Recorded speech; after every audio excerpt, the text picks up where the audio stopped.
반갑습니다.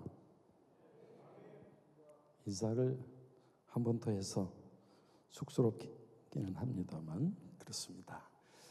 혹시 제가 구면이신 분들 처음 뵙지요? 성서대학이라고 해가지고 이걸 설교를 해야 되나 강의를 해야 되나 고민을 좀 했습니다. 아마 설교 반 강의 반 반반 해서 섞어찌개가 될지 짬뽕이 될지 글쎄 아무튼 맛이 좀 났으면 좋겠습니다.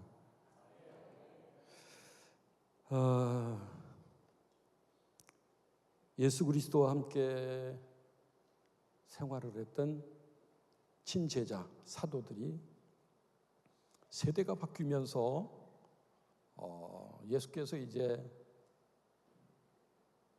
하늘로 올리우시고 남은 제자들이 우리가 아는 대로 기도하다가 성령을 받고 도망가 숨어버렸던 이 사람들이 슬금슬금 나오고 뜨거운 열정에 복음을 전하는 사도가 됐습니다.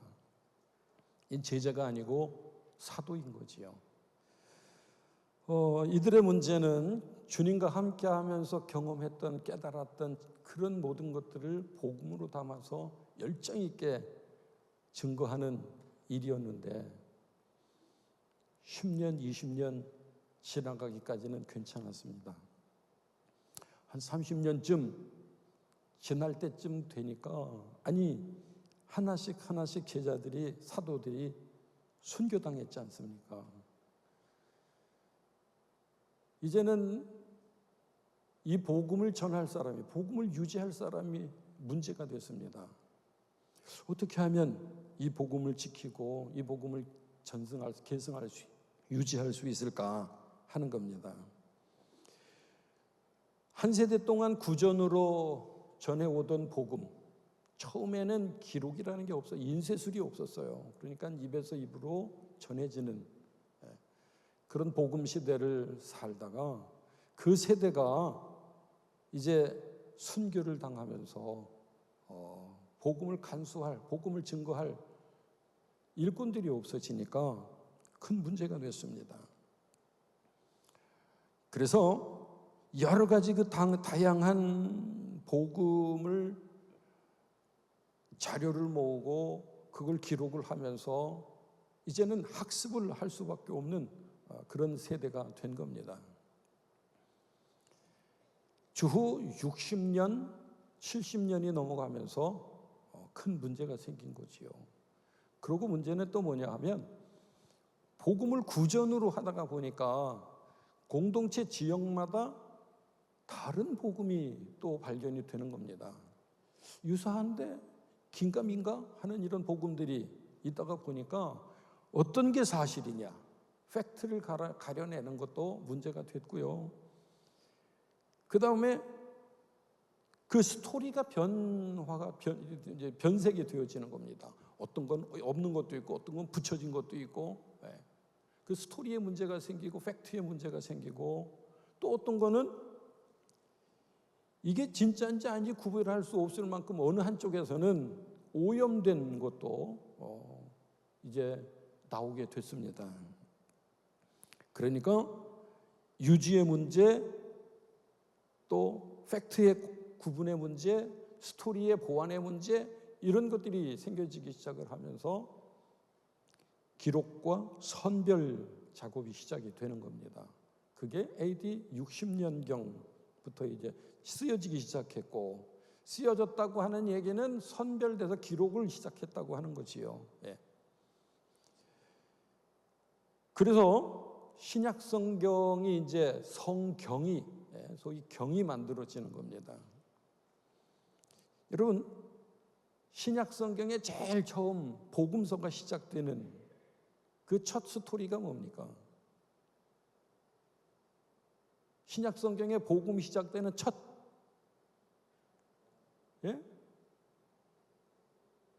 무슨 책이에요? 마태복음. 첫 장, 첫 절에 어떻게 시작이 됩니까? 아브라함으로부터 시작을 하면서 낳고 덮어놓고 그렇게 나갑니다.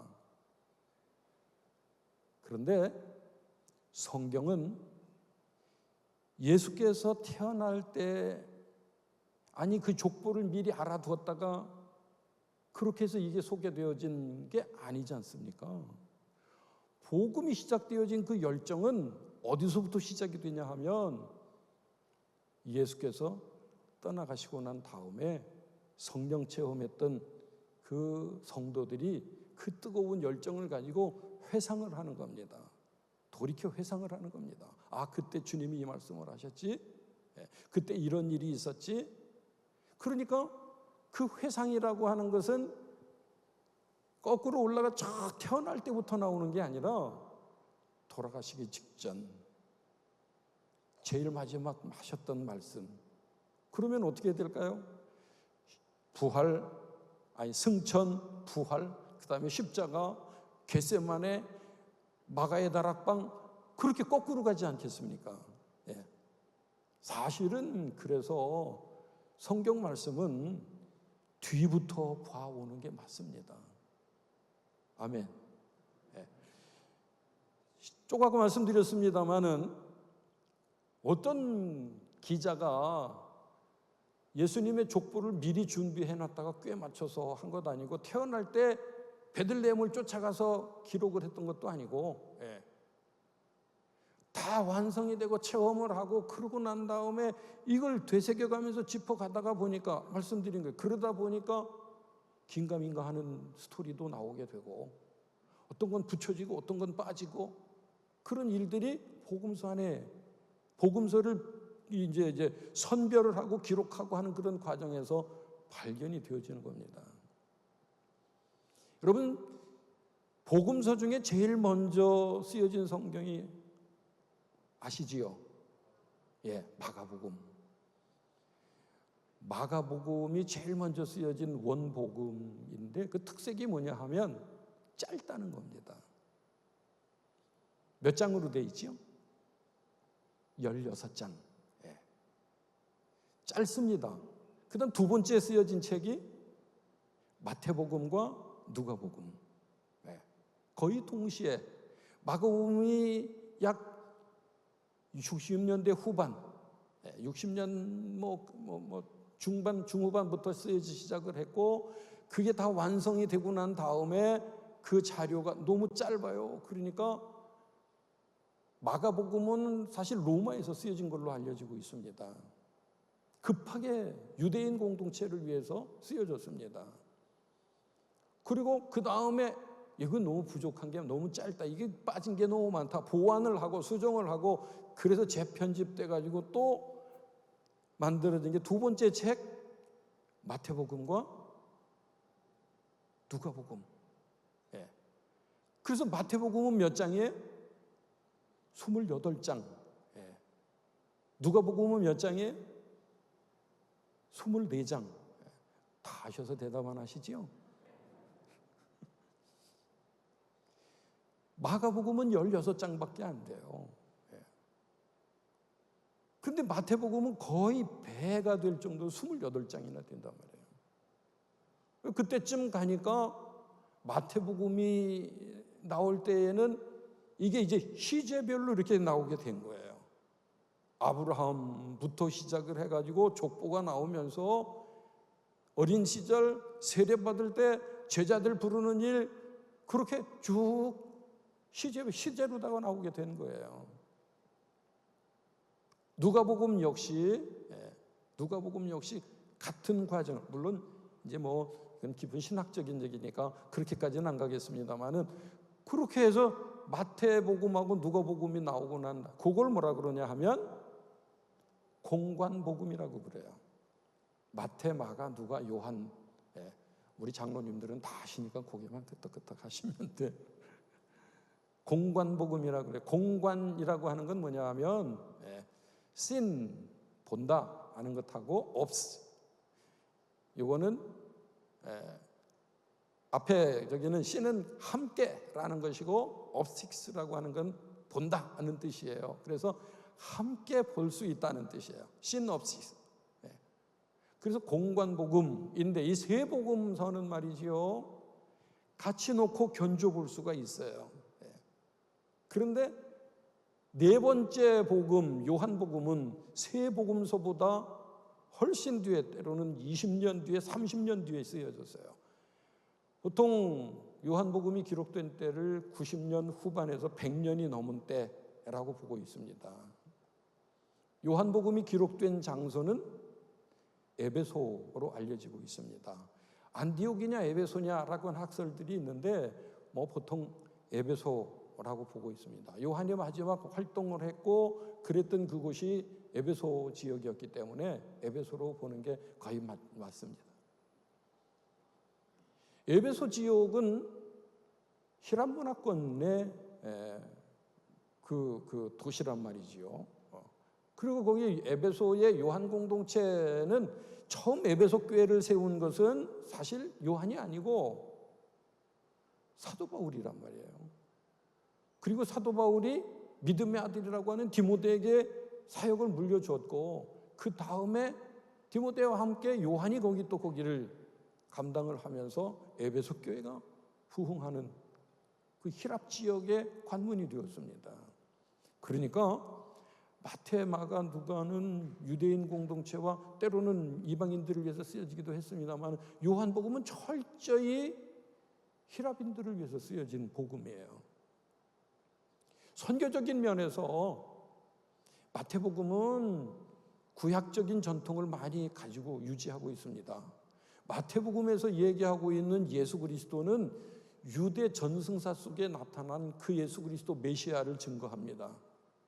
마태복음의 구조는 모세 오경의 구조가 그대로 들어가 있다고도 봐도 과언이 아닐 만큼, 그 다음에 구약 인용의 말씀들이 상당히 많습니다. 마태복음은 마가복음을 원재료로 해서 그렇게 새로운 형성을 해낸 거지요. 그리고 유대인들에게 메시지를 전하려다 보니까 유대인 구미에 맞는, 그 표현이 맞는가 모르겠습니다만 그런 유대인들에게 친숙한 형식으로 그 스토리가 전개되어져 가고 메시지가 그렇게 전달되어져 가고 있습니다.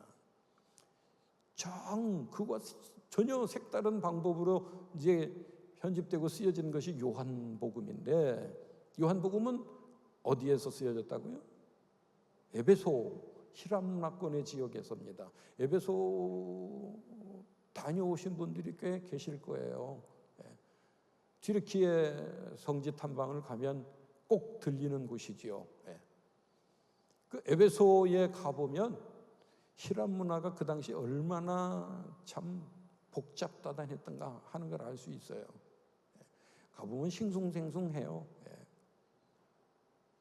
그 에베소 지역에서 복음을 전하는 효과적인 방법은 복음에다가 히랍의 옷을 입힌 겁니다.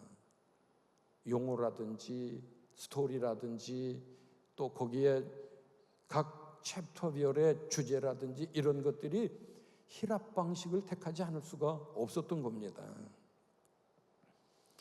그래서 이 복음이 요한복음에서는 전혀 공관복음과는 다른 방법으로, 다른 94%가 틀려요. 요한복음하고 공관복음하고는요. 그런 차이가 나요.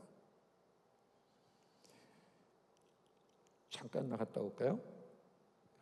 한때 머리를 짧게 팍팍 깎은 양반이 TV에 나와가지고 요한복음 강의를 침을 튀겨가면서 열심히 했습니다.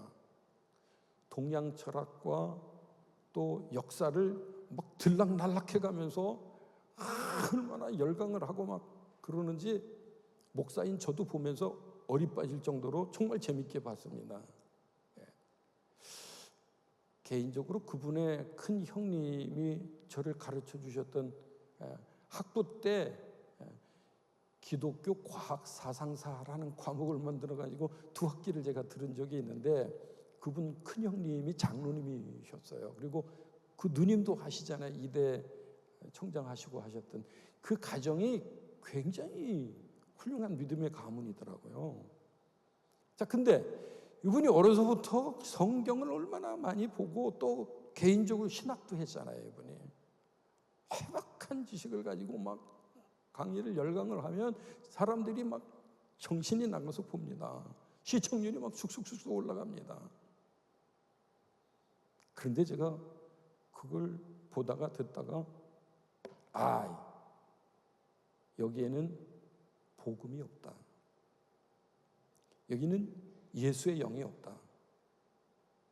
해박한 지식은 있지만, 사람을 깨우치는 호소력은 있지만은 이 안에는 예수의 영이, 복음이 없다 하는 걸 깨달았습니다.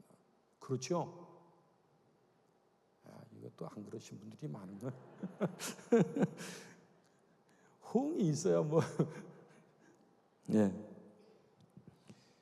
이 얘기를 왜 꺼냈느냐 하면, 요한복음을 써내려갈 때 그냥 사실, 행적의 팩트, 그런 스토리만 쓰는 게 아니란 말이에요. 공관복음하고 다른 거는요. 제가 이제 여러분들에게 나눠드렸습니다만은, 전도사 때부터 이제 성경 이 목사고시 패스를 하려면 성경을 무지하게 봐야 되거든요. 전도사 때 그걸 제가 만들어 놓은 거예요. 요한복음을 한 장 안에다가 요약해 가지고서 만들어 놓았는데, 그 깍두기가 많잖아요. 깍두기. 저 여기 있습니다. 지금 떴네요. 1장도 쭉 분리하고, 2장도 3칸으로, 3장도 2칸으로, 4장 이렇게 해가지고 분류를 쭉 해놓고, 그 장에 이슈된 제목, 그 장에서 단락별로 무엇을 중점적으로 다뤘나 하는 것을 쭉 해봤어요. 그래서 요한복음 구조 도표를 이렇게 만들어 봤는데, 요한복음을 이렇게 읽어가면서 연구하고 이렇게 하다 보니까 감탄을 했어요. 세상에 이런 구조가, 이런 걸 어떻게 그 당시에 그렇게 구상을 하고 써내려갔을까 싶은 게 말이지요. 요한복음만이 아니에요. 성경은 다 그렇습니다. 마태는 마태대로 그렇고요. 정말 이건 뭐 학적인 걸 제가 이렇게 쭉 하면은 혹시나 여러분 중에 저거 성경을 하나님이 부를 테니까 써라 그래갖고 받아 적은 거 아니네. 그러고 이거 뭐 갸우뚱하실 분들이 계실까 모르겠는데, 그래서 신학적으로 분석을 하고 이렇게 설명을 해놓으면 어떤 분들은 은혜가 안 된다고 그래요. 은혜가 안 된다고 그래요. 그런데요, 하다가 보면은요, 이게 하나님이 아니시면 이렇게 해낼 수가 없어요. 사람의 생각 속에서 이런 게 나올 수가 없어요. 성경이 만들어지는 데에만 그런가요? 성경이 유지되고 전승되어 오면서 우리 손에 성경이 들려져서 읽혀지기까지도요, 이건 기적입니다. 이건 기적이에요. 번역되는 과정은 또 어떻고요? 우리의 말, 우리의 뉘앙스로다가 이거를 듣고 깨달으면서 은혜를 받는다고 하는 것이, 성경은 기적이 아닐 수가 없고, 성경은 하나님 말씀이 아닐 수가 없어요. 그래서 성경을 뭐래요? 하나님의 뭘로 된 거예요?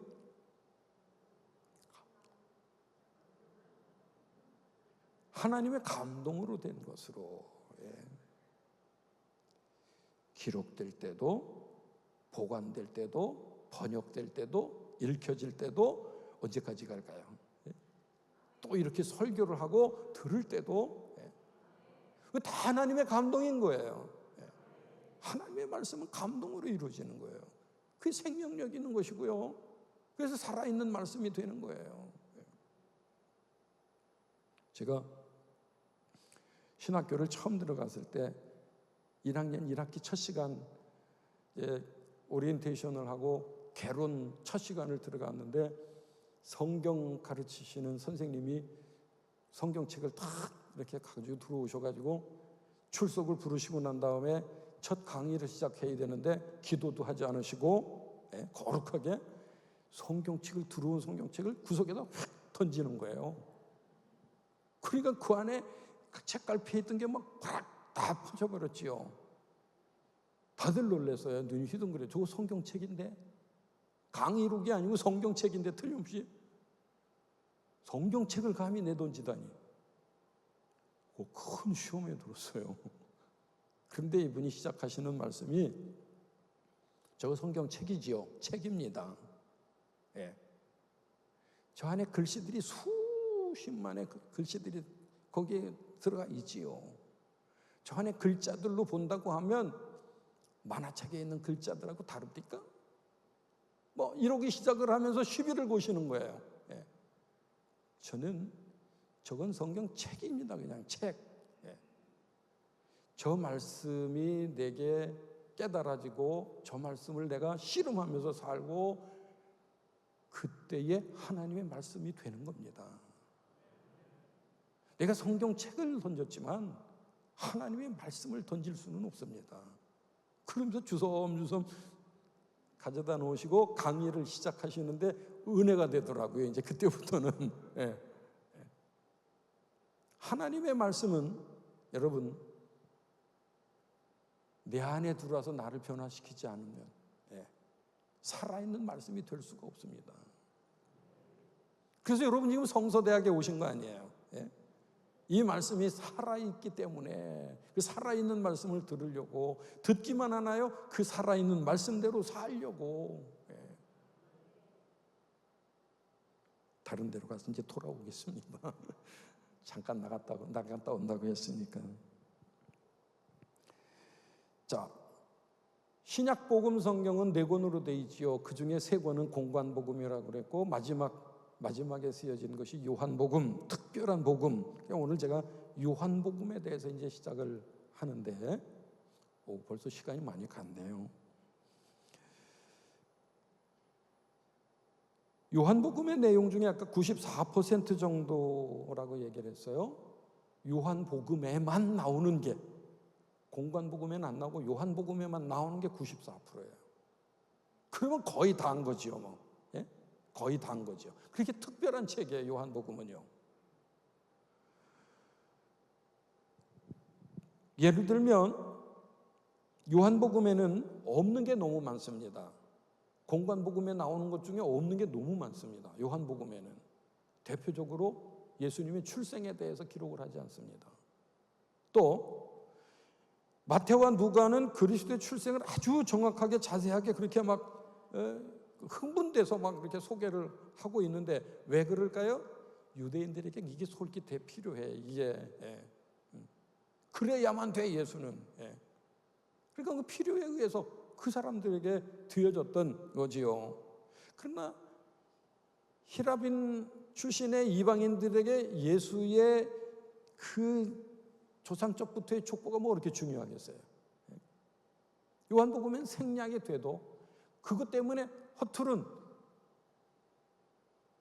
오히려 복음을 퇴색시킬 수 있는, 살아있는 말씀이 아니라 오히려 말씀에 거부감이 생길 수 있는 그런 일이기 때문에 요한복음은 추려낼 거는 추려냈다 하는 거예요. 예수께서 요단강에서 세례 요한에게 세례를 받으신 사건에 중요한 말씀이 있지요. 이는 내 사랑하는 아들이라. 성령이 비둘기 내려오셔가지고 그 얼마나 중요한 말씀이에요. 근데 요한복음에는 안 나와요. 그런 거 요한복음엔 소개를 안 해요. 또 복음서에는 예수께서 시험을 받으러 광야에 가신 이야기가 나오지요. 하나님의 입에서 나오는 말씀으로만 살아야 된다고 얼마나 속 시원한 말씀을 하셨어요. 그런데 요한복음은 그런 거 안 나와요. 또 예수께서 십자가를 앞에 두고서 겟세마네에 올라가서 얼마나 정말 땀방울이 핏방울만큼 되도록 기도하셨다고 그랬잖아요. 근데 요한복음에 안 나와요, 그게요. 그런저런 것들을 보면 요한복음은 정말 특별한 책이다라고 하는 걸 우리가 알 수가 있어요. 근데 다른 데에 없는 요한복음에만 있는 게 또 많아요. 거의 많은 부분이. 요한복음에는 예수 그리스도에 대해서 뭐 다른 복음에서는 뭐 어린 양이다 뭐 이런 얘기를 하지만은 요한복음에서는 예수 그리스도에서 소개를 할 때 첫 장에 뭐라고 하느냐면 태초에 말씀이 계시니라. 태초까지는 갔는데 아브라함이나 이런 조상들을 얘기한 게 아니라 하나님의 그런 그 섭리의 그런 창조 얘기 이런 걸 얘기한 게 아니라 태초에 계셨던 말씀, 로고스, 그분은 빛이시고 생명이시고 그분이 이 땅에 오셨는데 그분은 우리에게 오신 메시아이시다. 예수 그리스도를 아주 희한한 방법으로 소개를 하고 있어요. 요한복음에서는요. 예. 요한복음에 그런 특별한 특징들이 많이 있지요. 제가 소개하고 있는 구조표에 보면 가장 중요한 특징은 요한복음은 7가지의 기적을 소개합니다. 그 다음에 7가지의 I am 그래가지고 나는 뭐뭐다 라고 직설적으로 그렇게 표현을 합니다. 7가지의 기적과 7가지의 선포와 이게 요한복음의 아주 특별한 구조입니다. 이게 섞여져 가면서 나오는 거예요. 그렇게 해서 복음이 설교화되어진 거예요. 요한복음에는 기록 목적이 분명하게 나와 있습니다. 읽어드린 본문으로 읽은 말씀 한번 뜰 수 있나요? 같이 한번 읽어보겠습니다. 시작.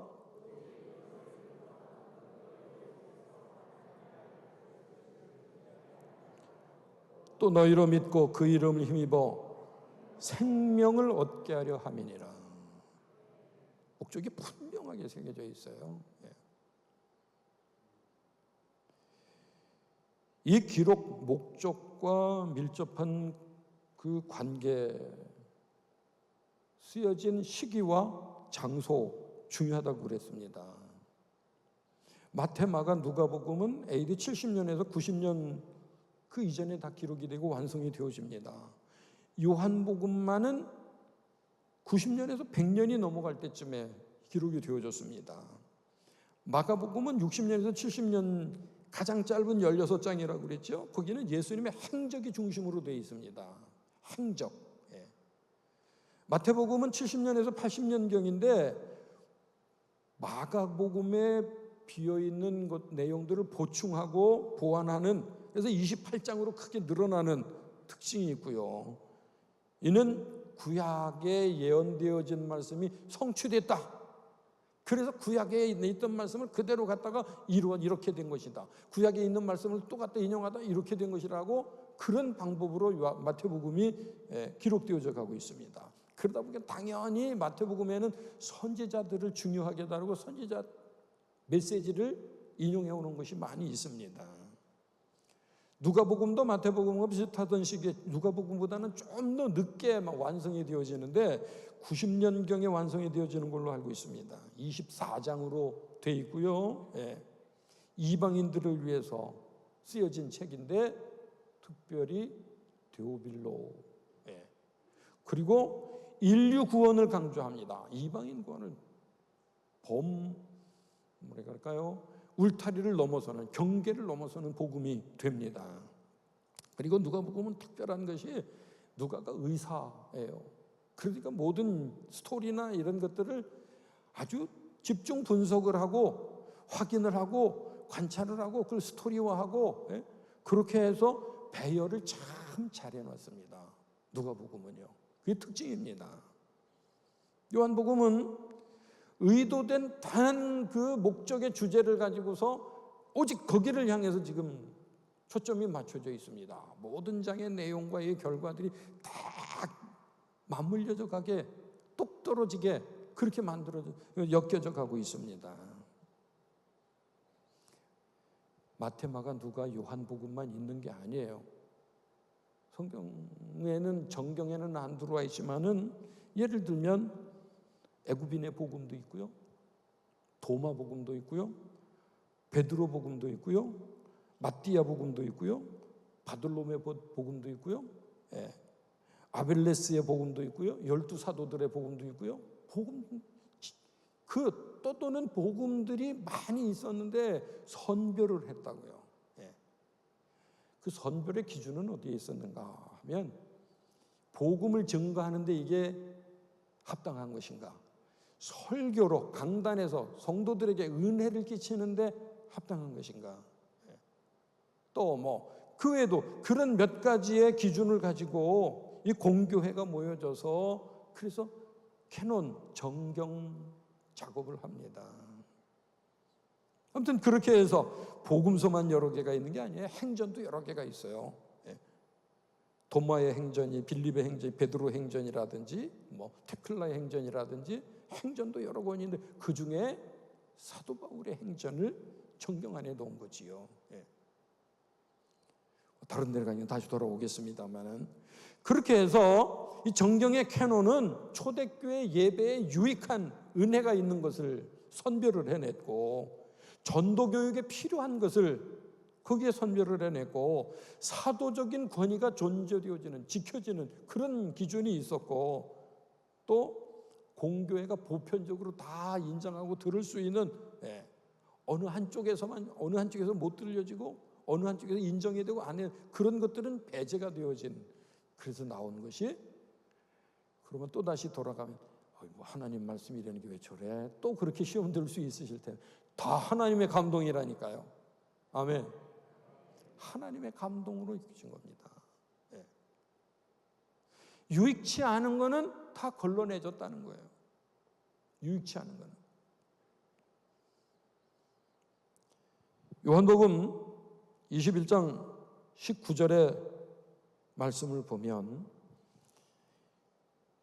거기에는 베드로가 어떻게 죽을 것을 아시고라고 하는 내용이 나옵니다. 그래서 베드로의 죽음 이후에 그 결과를 안 사람들이 기록했다는 게 그게 증거 같아요. 그러다 보니까 요한복음 제일 나중에 쓰여진 거로구나 하는 게 알려지게 된 것이지요. 베드로는 아는 대로 AD 68년경에 순교를 합니다.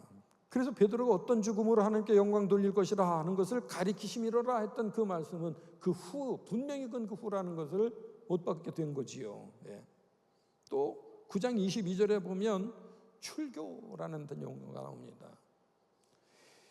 초대교회에서 출교라고 하는 말이 쓰여진 것은 AD 85년에 얌리아 회의에서 처음 등장되어집니다.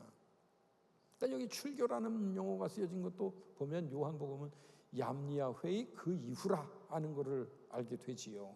그래서 요한복음은 제일 늦게 쓰여진 걸로 확정이 되어지는 겁니다. 그런저런 학자들에 의한 성서학자들이 그런저런 것으로 인해서 요한복음의 특색, 특징, 그 무게를 실어주고 있습니다. 다시 올라갑니다만 AD 90년이라고 하면 예수님께로부터 부름받았던 친제자 사도들이 이제 순교당할 때입니다. 다 벌써 없어진 제자들도 많이 있었고요. 그러니까 일반 사람들로서는 예수님의 행적에 대해서 더 들을 수 있는 기회가 점점 사라져가는 겁니다. 안타까운 현상에, 안타까운 일에 이 복음을 어떻게 하면 간직할 수 있을까? 이 복음을 어떻게 살려낼 수 있을까? 하는 그 열정들이 모아지면서 복음이 재형성되어지는 요한의 작업이 에베소에서 있게 됐다고 하는 것이지요. 요한이 그러면 왜 복음서를 쓰게 됐을까? 그 목적을 읽었지 않습니까? 이것을 기록함은 너희로 예수께서 그리스도이심을 하나님의 아들이심을 믿게 하려 하는 것이고 또 너희로 믿어서 그 이름으로 영생을 얻게 생명을 얻게 하려는 것이다 하는 말씀입니다. 그 당시에 히람 문화권 속에서도 뜨거운 믿음의 사람들 크리스찬들은 그리스도인이라고 불려지게 된다고 하는 것 자체가 그건 신비입니다. 기적입니다. 사람들이 만나면 인사를 옛날에 2차 대전에 손을 들면 하이 히틀러 그러고 인사했다지 않습니까? 인사를 경례를 하고 존경을 하고 그 당시에는 그리스도는 예수가 아니고 시저입니다. 예수를 그리스도라고 하면 그건 순교입니다. 그런데 예수를 그리스도라고 고백할 수 있다고 하는 건 목숨을 건 일이지요. 자기 목숨을 건 일입니다. 그런 시대에도 지금 요한은 에베소 지역의 교인들에게 당신 예수 믿습니까? 예, 믿습니다. 그런데 그 예수 믿는 사람들이 현찮아요.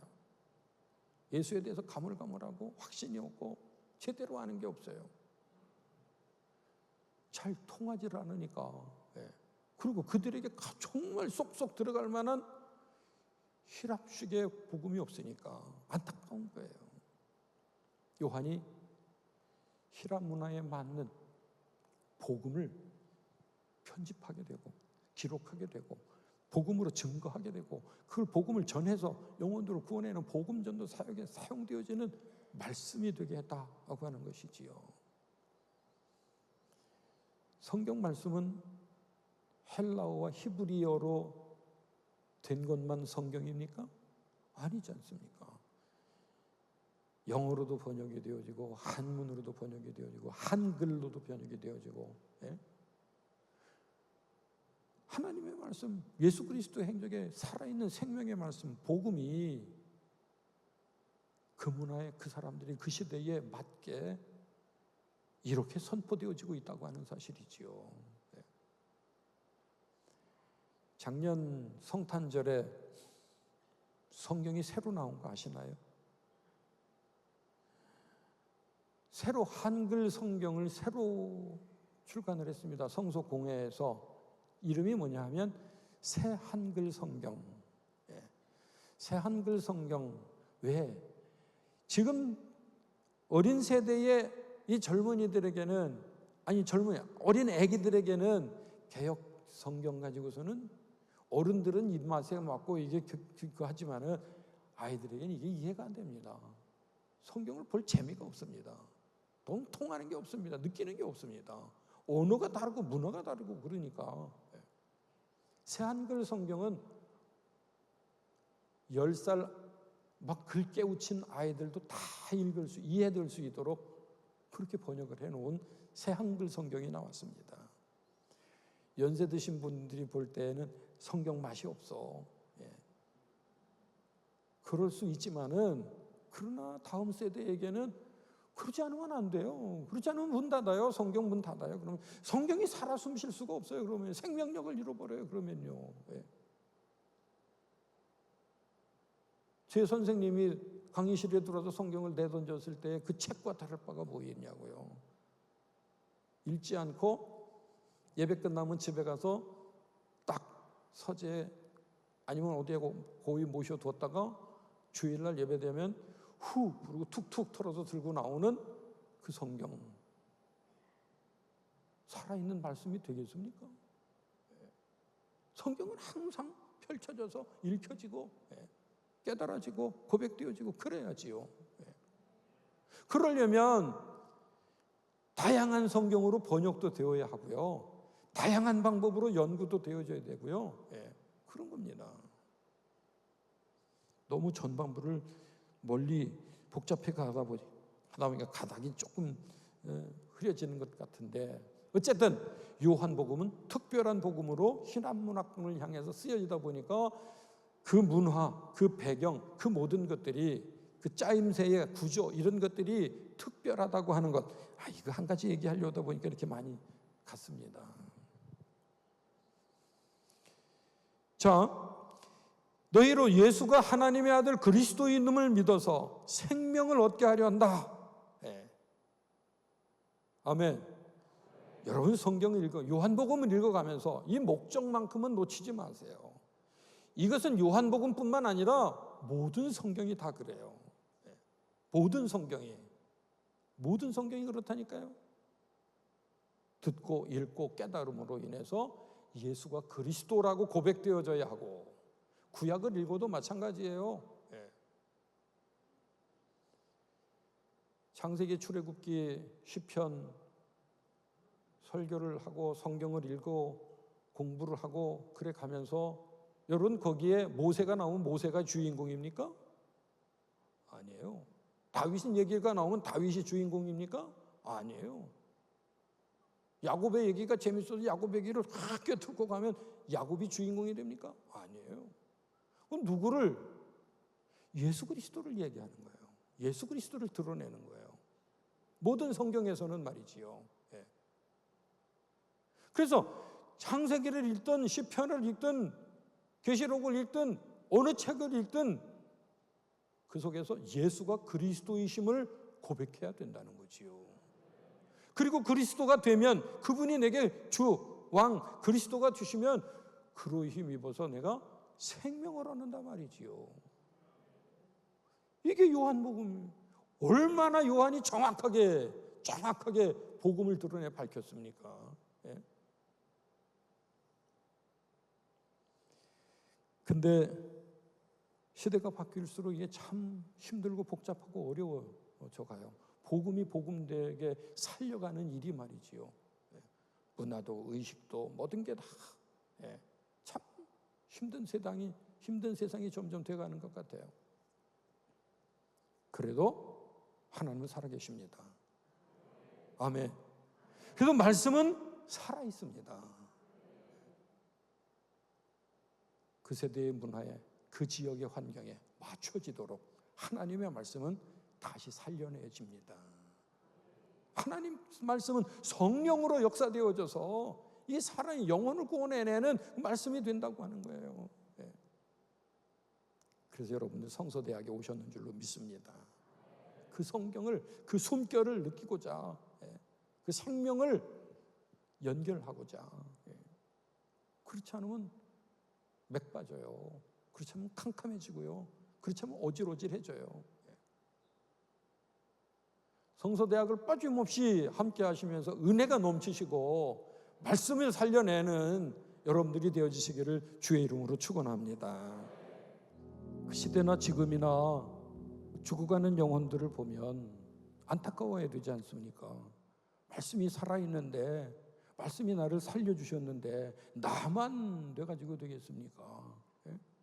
그런 이 생명의 말씀을, 복음을 내 안에만 아니라 흘려낼 수 있는 여러분들이 되어주시길 주의 이름으로 축원합니다. 그게 말씀을 배우는 이유고요. 그게 말씀을 깨닫는 은혜의 목적입니다. 다시 말씀드립니다마는 요한은 분명하게 새겼지 않습니까? 너희로, 이것을 기록하는 것은 너희로 예수께서 하나님의 아들 그리스도이심을 믿으며 그 믿음으로 인해서 그를 힘입어서 생명을 얻게 하려 하는 것이라고 말이지요. 말씀을 살려내는 여러분들이 되어지시기를 주의 이름으로 축원합니다. 자, 이제 요한복음 후반부 시간에 쉬고 가라고 그러는데 쉬고 가면은 안 될 것 같아요. 보니까 도표를 보시면서 이제 빨리빨리 이렇게 따라 보시길 바랍니다. 성경을 보면 나무만 보는 게 아니라 숲을 볼 수 있어야 됩니다. 말씀의 한 절 한 절들도 중요하지만은 전체 흐름을 이해하게, 구조를 알게 되고 목적을 알게 되고, 그렇게 되다가 보면 그 말씀이 훨씬 깊이 느껴지고요, 생동감을 느끼게 됩니다. 특별히 요한복음은 그 전체 흐름을, 구조를 알고서 읽어 들어가면 은혜가 넘칩니다. 여러분, 복음 전해서 새신자를 친구나 누구라도 전도해서 복음의 맛을 드리려고 할 때 제일 먼저 소개하고 읽혀야 될 말씀이 요한복음이에요. 시편 말씀이고요. 친숙하고 말이죠. 이해하기 쉽고 말이죠. 요한복음이에요. 시편 말씀이고요. 구약에서 말하면 시편이고, 신약 성경에 말하면 요한복음부터 소개를 하세요. 읽히라고, 읽어가라고 말이지요.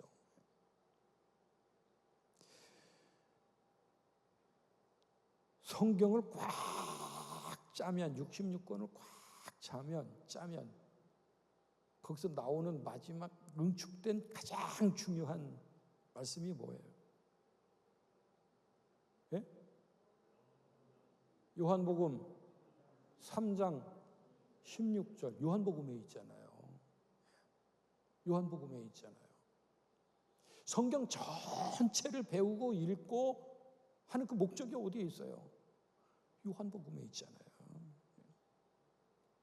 그 다음에 요한복음을 읽어가면서 이해가 쉬운 게 제가 꼭 깍두기 해놓은 것처럼 주제가 탁탁탁탁탁 나와요. 읽어가다 보면 주제가 이게 어떤 목적으로 해서 흘러가고 있는 내용이 쫙 나와요. 예. 그래서 요한복음을 소개해주면 예수 처음 믿는 사람들이 쏙 이해가 됩니다. 예.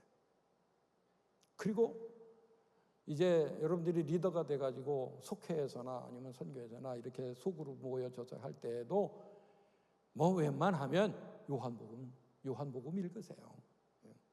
쉬워요, 편해요. 예.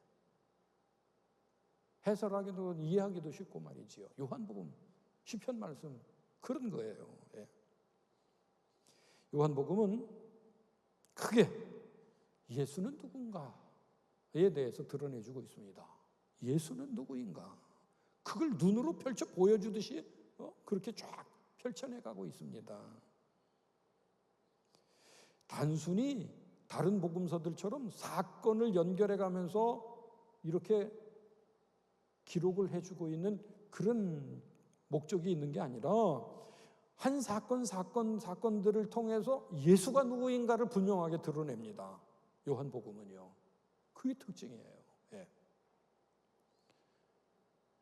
마태는 족보부터 시작을 하죠. 마가복음은 사역부터 시작을 합니다. 누가복음은 역사적인 증명부터 합니다. 예? 그런데 요한복음은 태초에 말씀이 계시니라 이렇게 시작을 합니다. 이 말씀은 예수 그리스도를 의미하잖아요. 예수 그리스도는 그러니까 언제부터 계셨다고요? 태초부터 계신 분이라고 나와요. 예, 예수 그리스도는 마태복음에서 얘기하는 것보다 훨씬 더 세련됐지요. 예. 유대의 벽을 넘었잖아요. 아브라함의 자손까지 그거 아무것도 아닌 거예요. 이거는요. 예, 예. 또 말씀이 육신이 되어서 우리 가운데 거하셨다. 예. 그렇게 논법을 전개해 가고 있어요. 참 기가 막힌 논법을 쓰고 있어요. 예. 거기서 가장 중요한 다시 말씀드리노라는 응축해서 요한복음은 예수가 누구냐라는 걸 밝혀내는 데 있어요. 예수가 누구냐. 예. 여러분 요한복음을 읽고 듣고 하면서 예수에 관심 없이 기적에 관심을 갖거나 다른 엉뚱한 것에 관심 가지면 잘못 헛보는 겁니다. 예. 어느 구절을 펴서 어느 챕터의 말씀을 보든 예수가 누구냐라는 것을 드러내주고 있다고 하는 것이지요. 예. 설교를 잘해보려고 상당히 노력을 많이 해요, 목사들은요. 저도. 예. 그래서 정말 훌륭한 목사님들의 설교 프레임을 배우려고 그러고요. 해석 방법을 찾으려고 그러고요. 많은 자료 책들을 보고요. 뉴스도 보고요. 인용도 많이 하고 예화도 놓고요. 재미있게 좀 졸지 않게 해보려고 좀 막 그런 갖가지 노력을 다 해요. 예. 그런데 어느 날 철 들고 보니까 야, 내가 이거 헛짓을 했구나. 설교를 하면서 예수를 얘기 안 하고 무슨 동양 철학을 한자 성어를 풀이를 해가면서 뭐 또 어떤 익사이팅한 재미있는 얘기를 가지고 새 나가지 않게 하려고 시선 뺏기지 않으려고 또 뭐 시청각적으로 영상도 말고 PPT도 하고 뭐 이래가면서 별짓을 다 해보았는데 이게 내가 헛짓을 했구나. 어느 날에는 철이 들고 나니까 깨달아지더라고요. 아까도 말씀드렸지만 창세기를 설교해도 누가 나온다고요? 예수 그리스도가 나오는 거예요. 시편을 설교를 해도 예수 그리스도가 나오는 거예요. 예수 그리스도가 누구이며 예수 그리스도는 내게 어떤 분이신가를 얘기하지 않고 그걸 깨닫게 하지 않고서는 어떤 설교를 해도 맥없는 설교가 되어버리더라고요. 내 자랑이 되어버리더라고요. 예. 나 유식하네. 그것밖에 안 되더라고요. 예. 좀 투박하고 재미없고 그래도 예수를 드러낼 수 있도록 주님, 내 안에 예수의 마음을 주시옵소서. 그리고 성경을 봐갑니다. 예. 저만 아니라 여러분들도 예수를 성경을 통해서, 이거 끝에 해야 될 얘기인데 지금 나와. 예수 빼놓으면 헛겁니다. 아멘. 아멘입니다. 아까 시작할 때 말씀드렸어요. 요한복음에는 특별한 7가지 기적이 소개되고 있다고 하는 거. 자, 볼까요? 첫 번째 기적은 물로 포도주를 만든 사건. 예수께서 생명의 기쁨을 주시는 분이라고 하는 것을 드러내고 있습니다. 예수께서. 두 번째 기적, 왕의 신하의 아들을 고치시는 그 기적. 기적이라고 합니다만은 요한복음에서는 기적이 아니라고 표적이라고 써야 돼요. 예수께서 말씀으로 생명을 살리시는 분이라고 하는 것을 거기에 드러내주고 있습니다. 38년 된 병자를 고치신 사건, 세 번째 표적. 네 번째 표적, 오병이어의 사건, 생명의 양식을 주시는 예수 그리스도. 나는 하늘로서 내려온 떡이다. 그 표적의 7가지 표적의 말씀은 표적의 얘기로 신비한 미라클로 끝난 게 아니에요. 그건 꼭 뭔가를 얘기하고 풀어가고 연결해서 풀어가고 있어요. 7가지 표적은 7개의 메시지로다가 연결이 돼가고 있어요. 6번째는 날 때부터 맹인됐던 사람, 5번째 안에는 무리를 걸으신 사건, 자연을 다스리시는 예수 그리스도, 소경을 고치시는 사건, 영적인 눈을, 그냥 육신만 아니라 영적인 눈을 띄워주시게 하는 분, 다 뒤에 설교로 다 연결이 돼요. 그게요. 뒤편에 나오는 설교하고. 마지막 죽은 나사로를 살려내시는 부활하신 당신 예수 그리스도. 요한복음에는 직접 당신 자신이 자신을 설명하는 말씀들이 또 몇 개 나온다고 그랬어요. 아까요. 나는 무엇다라고 하는 게 7개가 나와요. 나는 생명의 떡이다. 나는 세상의 빛이다. 나는 양의 문이다. 나는 선한 목자다. 나는 부활이요 생명이다. 나는 길이요 진리요 생명이다. 나는 참 포도나무다. 나는 뭐다? 라고 하는 말씀이 요한복음에 막 선포되어지고 있는 거예요. 표적을 얘기하듯이 말이지요.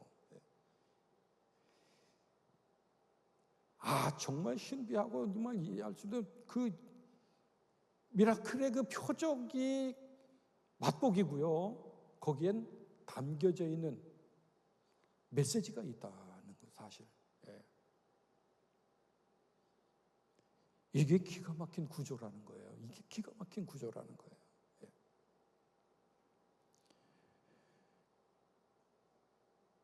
그리고 요한복음의 중심 메시지는 믿음입니다. 믿음. 20장 31절 말씀에 그 예수를 믿음으로 그 이름을 힘입어서 생명을 얻게 한다. 믿음 아니면 안 돼. 예수 그리스도를 아는 것만 아니에요. 예수 그리스도를 믿게 한다는 거예요. 아는 것하고 믿는 것하고 달라요. 그렇죠? 많은 지식을 가지고 알 수 있어요. 시작할 때 머리 짧게 깎은 그 양반이 열변을 통해 아는 지식은 엄청나게 막 해서 사람을 홀려냈는데 그 안에 생명이 없더라니까요. 믿음이 없더라니까요. 그저 실망을 했어요. 알기는 뚫어지게 잘나네. 사람을 홀리더라고요, 그게. 여러분, 살아있는 메시지, 살아있는 말씀을 여러분들이 들으시길 바랍니다. 여러분들의 입에서 그 살아있는 말씀이 또 전도되어지기를 바랍니다. 이랬대더라. 남이 그래. 남들이야, 그건. 내가 빠지면 안 돼. 전도에는 내가 빠지면 아무 소용없어요. 내가 믿고, 내가 깨닫고, 내 안에 살아있는 나를 만나주시고 나를 보내주시는 예수 그리스도를 전해야지요. 그게 영혼을 살려내는 일입니다. 믿음으로 영혼을 깨우고 살려내는 일입니다. 여러분, 전도는 어떻게 완성이 되고 마무리되어집니까? 전도는 영혼을 구원해서 예배당에 내 옆에 자리에 앉혀놓고 등록만 시켜놓으면 됩니까? 다 된 겁니까? 저는 적어도 영혼을 구원하고 전도를 한다고 하면 내 수준 이상은 만들어 놔야 된다고 생각을 합니다. 네. 제가 세례교육을 할 때 이 얘기를 꼭 해요. 여러분 물어보세요. 목사님 세례 언제 받으셨어요? 아예 안 들려요. 저는 1977년 4월 10일 날 부활절 날 세례 받았습니다. 어디서요? 누구한테요? 절절절 타는 그 은혜의 광경 장면, 그때 느낌 다 고스란히 간직하고 있습니다.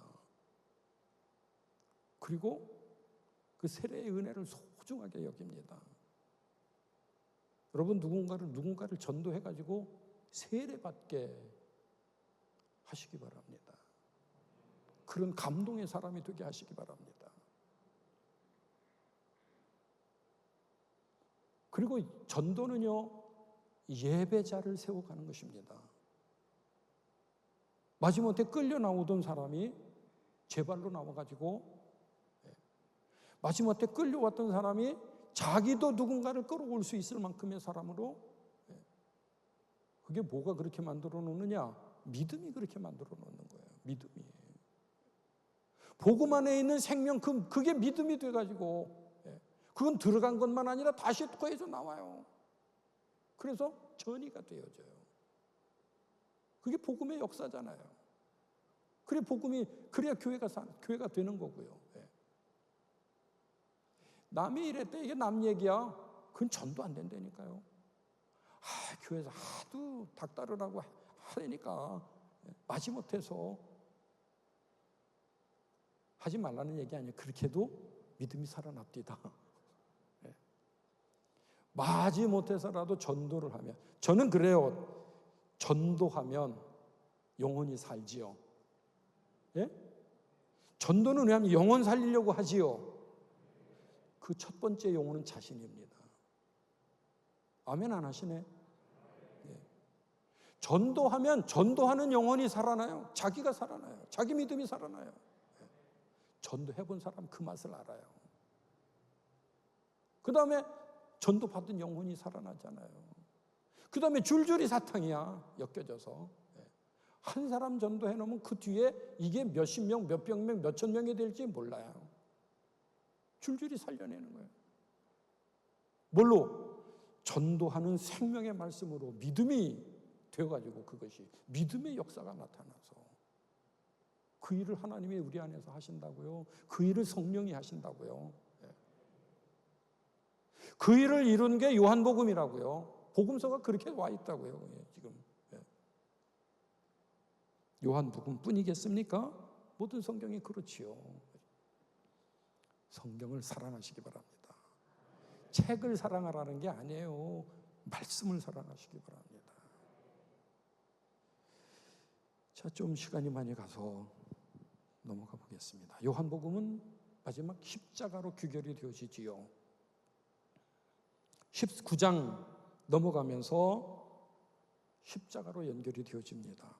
자, 거기 도표를 보면 밑에 부분에 대중사역과 소수사역 구분이 되고, 표적과 논쟁, 공생애와 사생애, 3년 동안 있으셨던 것과 며칠 동안, 일주일 동안에 있었던 행적, 그게 분량으로 볼 때는 뒷부분이 얼마나 소중하게 귀하게 다뤄졌느냐 하는 걸 양을 비교해 보면 알 수가 있어요.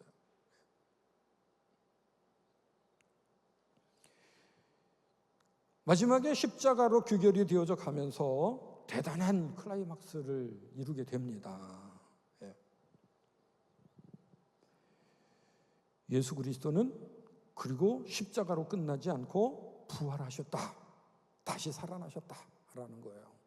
다른 복음서보다도 부활에 대해서 증거를 무게 있게 해주고 있는 것이 요한복음입니다. 생생하게 리얼하게 하고 있습니다. 도마에게 나타나셔서 내 손을 내 옆구리에 넣어봐라. 내 손에 못자국을 만져봐라 하시면서 믿음 없는 자가 되지 말고 믿는 자가 되라 하시는 주님. 도마에게 뿐입니까? 주님께서는 베드로에게도 그랬습니다. 요한복음 우리가 읽었던 본문의 말씀으로 읽었던 20장 31절의 말씀이 대단원의 클라이막스를 이제 마무리하면서, 그리고 오직 이것을 기록하는 것은 너희로 예수께서 하나님의 아들 그리스도이심을 믿게 하며 또 이거를 믿음으로 인해서 그 이름으로 생명을 얻게 하려 함이라 했던 이 말씀으로 20장의 마무리가 딱 매듭이 지어집니다. 요한복음이 딱 마무리가 된 겁니다. 그런데 요한복음 몇 장까지 있어요? 21장, 한 장이 더 붙어 있어요. 거기에 더 있어요. 20장 마지막 절이 결론이라니까요. 그리고 21장을 추론으로 붙여가지고, 그리고 21장에 회복을 합니다. 뭘 회복시키느냐? 예수님이 21장에 가니까 디베랴 바다 갈릴리로 다시 가셨어요. 부활하셔가지고 갈릴리 바닷가에 나타나셨어요. 그리고 고기를 잡고 있는 베드로에게 가셨어요. 제자들에게 가셨어요. 배를 오른편에 던져봐라. 그 바닷가는 이 제자들이 처음 예수를 만났던, 부르심을 받았던 방법도 보니까 어쩌면 그렇게 흡사한지 몰라요. 밤새 헛꿈을 하고 헛탕을 쳤던 제자들이 잔뜩 고기를 많이 잡습니다. 몇 마리를 잡았다 그랬어요?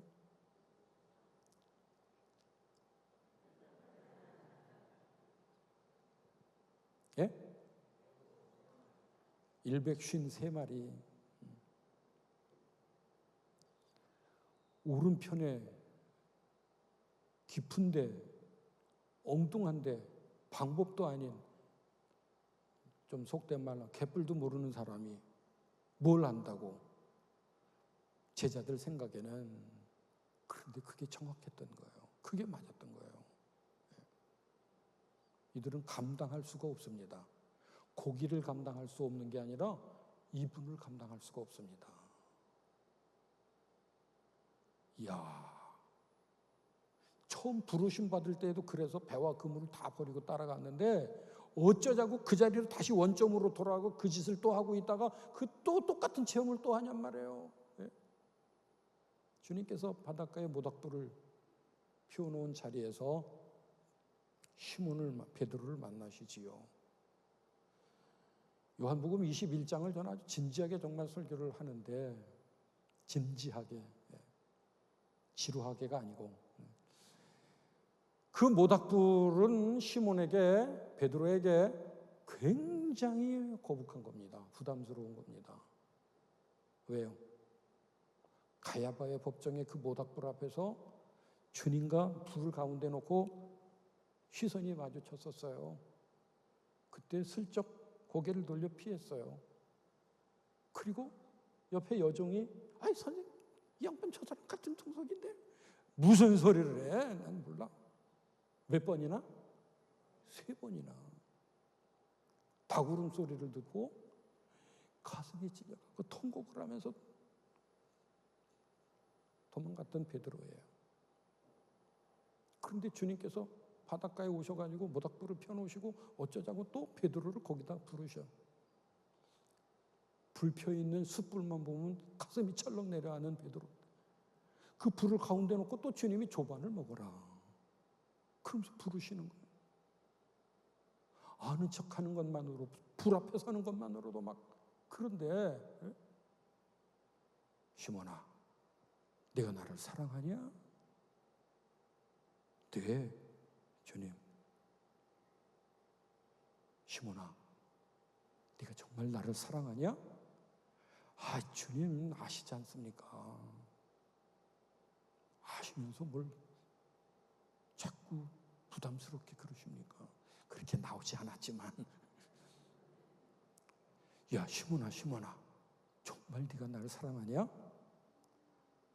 아 예 주님. 그때마다 주님께서는 몇 번 부르셨다고요? 3번을 부르셨단 말이에요. 몇 번 부인했다고요? 3번 부인했단 말이지요. 21장에 도마를 의심하는 도마를 믿음이 없는 자가 되면 믿는 자가 되라 회복시켜 주셨고, 뛰쳐 달아났던 베드로를 붙잡아서 멱살을 쥐고 흔들듯이 너 나 사랑하냐? 너 정말 나 사랑하냐? 내 양을 먹여라. 내 양을 쳐라. 회복시켜 주시는 주님이시란 말이죠. 아, 요한은 이거를 뺄 수가 없었어요. 이게 복음 중에 복음인 거예요. 이거 안 했다간 큰일 난 거예요. 이거는 베드로가 이 복음서를 쓴 요한 제일 어린 제일 어린 제자였던가 봐요. 주님, 쟤는 어떻게 될까요? 주님 뭐라 그러십니까? 상관하지 마라. 너는 똑바로 믿어. 너는 잘해. 걔가 어떻게 되든 무슨 상관이야 내게. 너는 나를 따라. 너는 나를 따르라. 그게 요한복음 21장 마지막 부분의 결론 부분이란 말이에요. 예.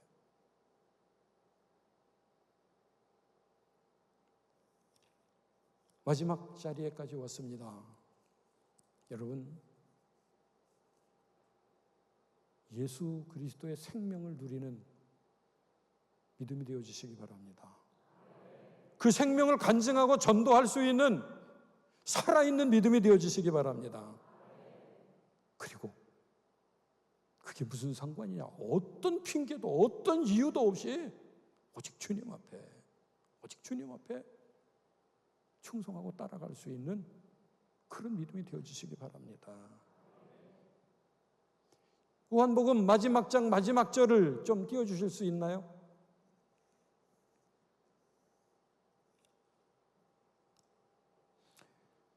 함께 아직 안 떴어요? 네.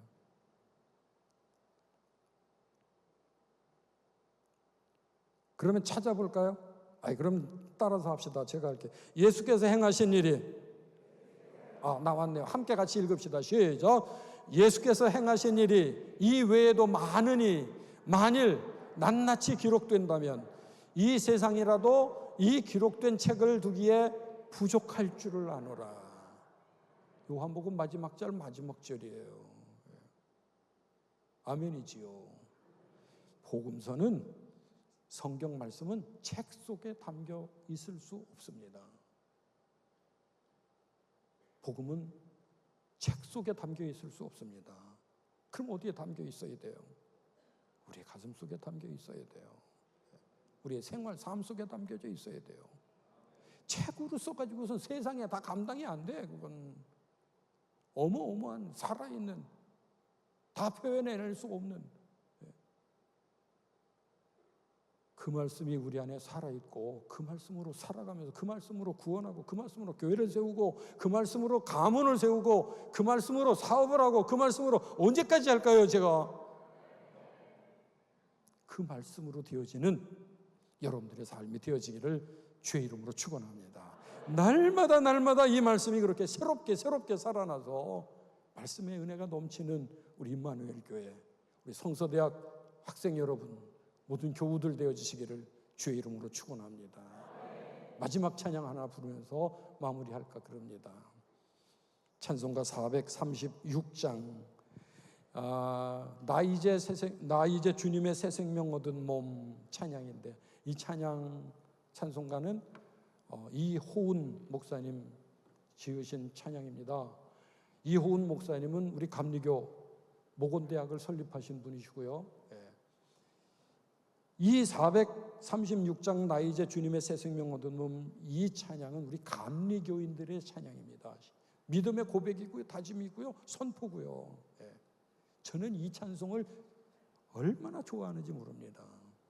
이 찬양을 부를 때 새 힘을 얻으시고 이 찬양으로 여러분들의 삶에 복된 길이 열려져 가시기를 주의 이름으로 축원합니다. 찬양 한 장 부르고 마무리하도록 하겠습니다.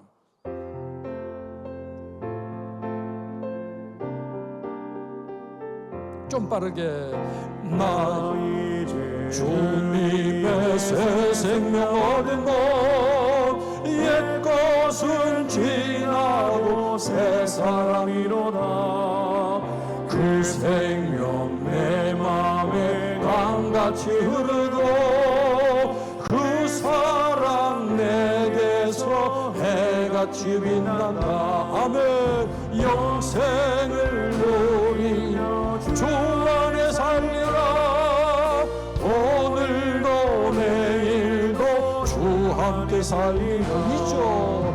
주 안에 감추인 새 생명 얻으니 이전에 줬던 것 이제는 없다.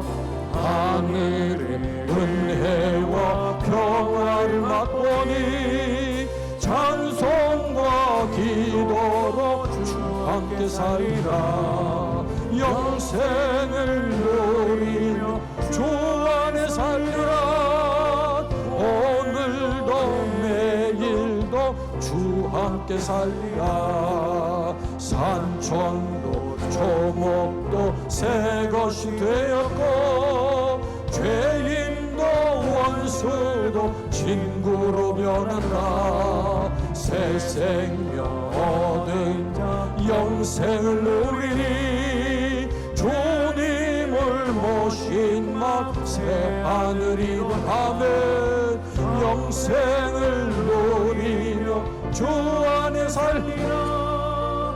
오늘도 내일도 주 함께 살리라. 주 따라가는 길 험하고 멀어도 찬송을 부르며 뒤따라가리라. 나 주를 모시고 영원히 살리라. 날마다 섬기며 주 함께 살리라. 아멘. 영생을 누리며 주 안에 살리라. 오늘도 내일도 주 함께 살리라. 주님 감사합니다. 복음서를 통해서 주님을 만나고 그 생명을 누립니다. 믿음이 되어서 이 믿음이 우리를 변화시키시고 이 믿음이 성령의 폭발적인 역사로 또한 새 생명을 구원하게 하시는 줄을 믿습니다. 우리 안에 들어와 있는 이 말씀이 우리 안에서 살아나서 다시 토해지는 복음이 증거되어질 때에 또 다른 영혼들을 살려내는 살아있는 말씀이 되게 하여 주시옵소서. 우리 주님 예수 그리스도의 이름으로 기도 올리옵나이다. 아멘.